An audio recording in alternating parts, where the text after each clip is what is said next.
Mr. Deedat, I must admit that you know the scriptures very well, but you don't understand them.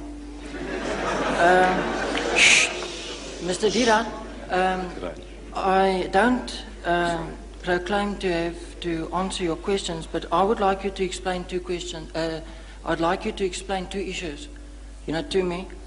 And that is the first one, when Peter walked on the water to Jesus, then he sunk into the water.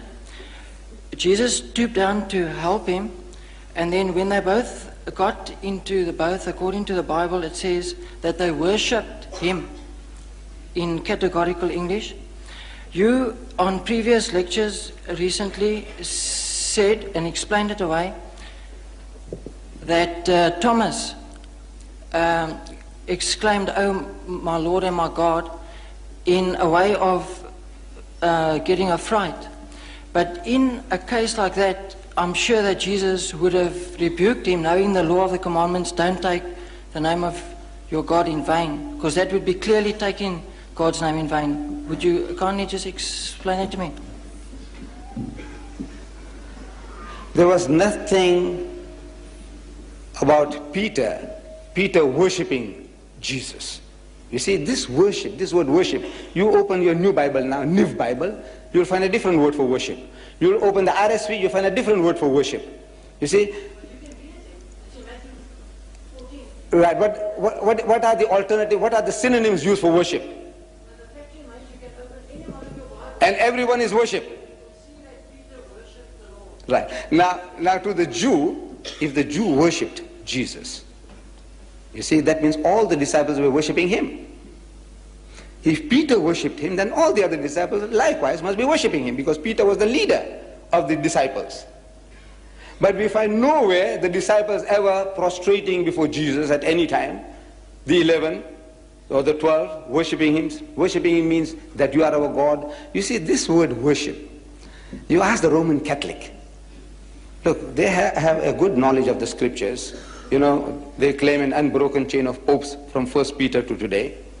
Now you ask them how many types of worships are there, and they'll tell you there are 3 different types of worship. Right? You say about your sweetheart, your fiancée, I worship her. But when you say you worship her, you mean you love her extremely, beyond measure, but you're not taking her for a goddess. Look, this is an expression we use commonly. It says, you're worshipping the guy. It says, money my God, woman my guide, says the Frenchman. We say you are worshipping money, you're worshipping women. But you don't say, money is my God, or you don't say, woman is my God. But you use the word worship. Worship is an extreme form of love. He must have been very much humiliated, and in lovingness, he must have embraced the man, which, according to your King James Version, has used the word worship. But now, if he was worshipped as God, that would be something. He said, no, look, he is our God. Then he must say so. Then we say, look, they were all worshipping him.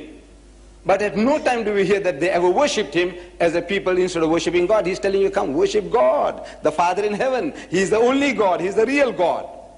No time did he say, I am God, worship me. Did he?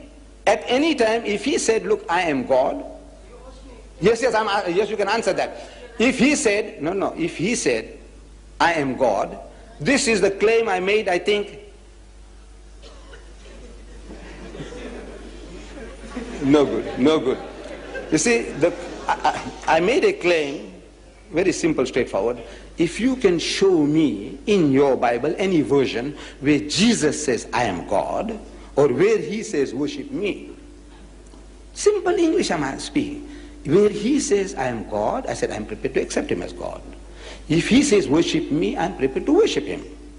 He must say, not Peter, not James, not Paul. He must say, I am God. He must say, worship me. Because if he is God, my salvation depends upon that. And I don't want to go to hell. I want to follow him. Now that is just, may I interject you there? That's the very point of issue there. Now, you are describing mannerisms of worshipping where the Bible doesn't elaborate on it all. Jesus does. But the fact remains is, the disciples worshipped him in the boat. And he allowed it. And that's all it says. Jesus showed you how to worship. in the Garden of Gethsemane. If you remember, it says he went a little further and fell on his face and prayed to God. Yes, Didn't he set you an example? Due respect is, you are reading words into the Bible. You find that verse in Matthew.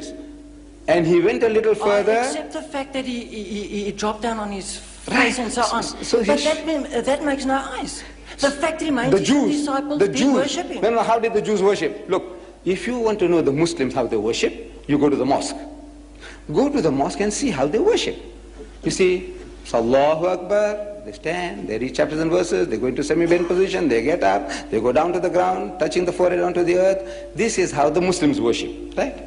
So if I said, look, this chairman or the people worship Deedat, meaning that they loved him with exceeding love. Right. But now you say worship. Now, if the people have a wrong idea, they say, look, what did they do? Did they make ablution and come? And did they fall down prostrate before Mr. Deedat? He says, no. He said, what do you mean they worshipped him? He said, no. Oh man, they were gone mad after him. Now, that's quite a different thing. You see, now you are using a word and you are explaining something else figuratively. But that's exactly what you are doing now. No, I'm not doing that. Jesus Christ and all the prophets, they had a form of worship, the Jews, which you are not following, you don't know. Look, and Abraham fell on his face and prayed to God. And Moses and Aaron fell on their faces and prayed to God. And Joshua fell on his face and prayed to God. And Jesus fell on his face and prayed to God. Look, everybody falling on their faces and praying. What is this? This is the way you worship God. Fall on your face and pray. The Pope, wherever he goes, he kisses the ground. He makes the prostration, as the Muslim does. See, maybe, I don't know, he's communing with the soil or what, I don't know. But he's doing exactly as the Muslim does. Then you might say he's worshipping the ground. He goes to Nigeria, he worships the ground there. He goes to Poland, he worships the ground there. No, he's not worshipping. He's showing some kind of humility, respect, maybe. But now, Moses, this is how he did it. Jesus did it. Abraham did it. Joshua did it. But you don't do it. So you have your own idea about worship.